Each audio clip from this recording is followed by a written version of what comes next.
ស័យអំបោះដែលត្បាញប្រទាក់តគ្នាប្រៀបដូចជាប្រវត្តិសាស្ត្រដែលបានបន្តមករាប់ពាន់ឆ្នាំប្របាញ់ជាមួយវប្បធម៌ប្រពៃណីបង្កើតជាធម៌ពលនិងវិសេសភាពនៃប្រជាជាតិមួយ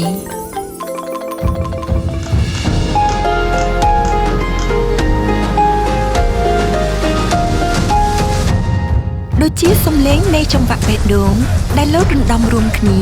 លើកស្ទួយគេដំណើរមរតកបេតិកភណ្ឌអរូបីនៅលើទឹកដីនៃមរតកបេតិកភណ្ឌរូបី